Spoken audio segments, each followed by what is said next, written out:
ನಿಮ್ಮ ಹಳೆಯ ಒಡವೆನ ಅಧಿಕ ಬೆಲೆಗೆ ಮಾರಬೇಕೆ? ಅಟಿಕಾಗೆ ಕಾಲ್ ಮಾಡಿ 8880 ಅಟ್ಟಿಕಾ ಗೋಲ್ಡ್ ಕಂಪನಿ.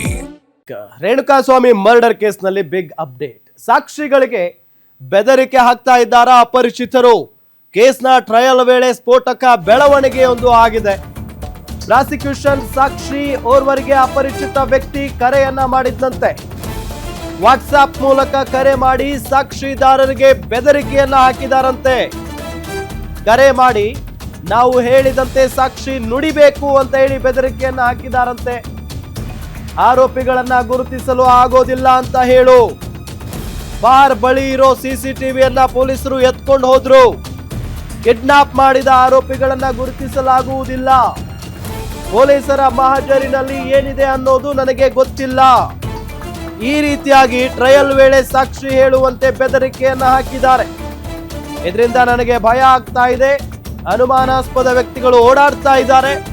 ನ್ಯಾಯಾಧೀಶರ ಮುಂದೆ ತನಗೆ ಬೆದರಿಕೆ ಇರೋದ್ರ ಬಗ್ಗೆ ತಿಳಿಸಿದ್ದಾರೆ ಒಬ್ಬ ಸಾಕ್ಷಿ. ಸಾಕ್ಷಿ ಹೇಳಿಕೆಯನ್ನ ದಾಖಲಿಸಿಕೊಂಡಿದ್ದಾರೆ 59ನೇ ಸಿಸಿಎಚ್ ನ್ಯಾಯಾಧೀಶರು. ಸಾಕ್ಷಿಗೆ ಅಗತ್ಯ ಭದ್ರತೆ ಒದಗಿಸುವಂತೆ ತನಿಖಾಧಿಕಾರಿಗೆ ಕೋರ್ಟ್ ಸೂಚನೆಯನ್ನ ಕೊಟ್ಟಿದೆ. ಮೊದಲೇ ಕೇಸ್ ಬಹಳ ಬಿಗಡಾಯಿಸ್ಬಿಟ್ಟಿದೆ.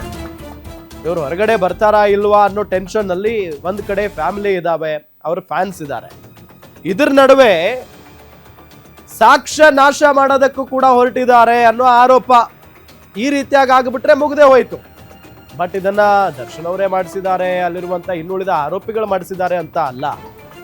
ಬಟ್ ಇಲ್ಲಿ ಸಾಕ್ಷಿ ಹೇಳೋರನ್ನ ಬೆದರಿಕೆ ಹಾಕ್ತಾ ಇದ್ದಾರೆ ಅಂತ ಅಂದ್ರೆ ಅವರು ಯಾರಿಗೆ ಸಂಬಂಧಪಟ್ಟವರು? ಸುಮ್ನೆ ಯಾರೋ ಬಂದು ಬೆದರಿಕೆ ಹಾಕೋದಕ್ಕೆ ಸಾಧ್ಯ ಆಗುತ್ತಾ? ಆರೋಪಿಗಳ ಕಡೆಯವರೇ ಹೋಗಿ ಬೆದರಿಕೆ ಹಾಕ್ಬಹುದಲ್ಲ, ಅಥವಾ ಅವ್ರ ಫ್ಯಾನ್ಸ್ ಏನಾದ್ರೂ ಈ ರೀತಿಯಾಗಿ ಮಾಡ್ತಾ ಇದ್ದಾರಾ ಗೊತ್ತಿಲ್ಲ. ಬಟ್ ಈಗ ಅಂತೂ ಇದು ದೊಡ್ಡ ಮಟ್ಟದ ಒಂದು ಹಿನ್ನಡೆ ಆಗುತ್ತೆ. ಯಾರಿಗೆ? ಆರೋಪಿಗಳಿಗೆ. ರೇಣುಕಾಸ್ವಾಮಿ ಕೊಲೆ ಆರೋಪಿಗಳಿದಾರಲ್ಲ ಅವ್ರಿಗೆಲ್ಲ ಇದು ಬಹಳ ದೊಡ್ಡ ಹಿನ್ನಡೆ ಆಗುತ್ತೆ ಕೋರ್ಟ್ನಲ್ಲಿ. ಏಕೆ ಅಂತ ಅಂದ್ರೆ ಇವ್ರಿಗೆಲ್ಲ ಜಾಮೀನು ಯಾಕೆ ಮಂಜೂರಾಗ್ತಾ ಇಲ್ಲ ಅಂತ ಅಂದ್ರೆ ಹೊರಗಡೆ ಬಂದ್ರೆ ಸಾಕ್ಷ್ಯ ನಾಶ ಮಾಡುವಂತ ಒಂದು ಆತಂಕ ಇರುತ್ತೆ. ಹಂಗಾಗಿನೇ ಇವ್ರಿಗೆ ಆದಷ್ಟು ಜಾಮೀನು ಸಿಗ್ತಾ ಇಲ್ಲ. ಸೊ ಇಂಥ ಸಂದರ್ಭದಲ್ಲಿ ಈಗ ಸಾಕ್ಷಿಗಳಿಗೆ ಬೆದರಿಕೆ ಹಾಕಲಾಗ್ತಾ ಇದೆ ಅಂತ ಅಂದ್ರೆ ಬಹಳ ಇನ್ನೂ ಕೇಸ್ ಇದು ಬಿಗಡಾಯಿಸ್ತಾ ಹೋಗುತ್ತೆ ಹೊರತು ಕಡಿಮೆ ಅಂತೂ ಆಗಲ್ಲ. ಬೇಲ್ ಸಿಗುತ್ತೆ ಅನ್ನೋ ನಂಬಿಕೆನೇ ಬಿಟ್ಟು ಬಿಡ್ಬೇಕಾಗುತ್ತೆ. ಆಮೇಲೆ ಕೇಸ್ನ ಟ್ರಯಲ್ ವೇಳೆ ಸ್ಫೋಟಕ ಬೆಳವಣಿಗೆ ಆಗಿರೋದಿಲ್ಲ. ಪ್ರಾಸಿಕ್ಯೂಷನ್ ಸಾಕ್ಷಿ ಓರ್ವರಿಗೆ ಅಪರಿಚಿತ ವ್ಯಕ್ತಿ ಕರೆಯನ್ನ ಮಾಡಿದ್ನಂತೆ. ವಾಟ್ಸಾಪ್ ಮುಖೇನ ಬೆದರಿಕೆ ಹಾಕ್ತಾನಂತೆ.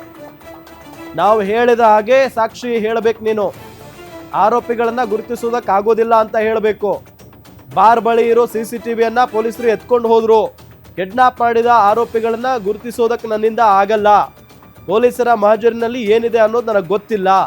ಈ ರೀತಿಯಾಗಿ ಟ್ರಯಲ್ ವೇಳೆ ಸಾಕ್ಷಿ ಹೇಳ್ಬೇಕು ನೀನು ಅಂತ ಹೇಳಿ ಬೆದರಿಕೆಯನ್ನು ಹಾಕಿದಾರಂತೆ.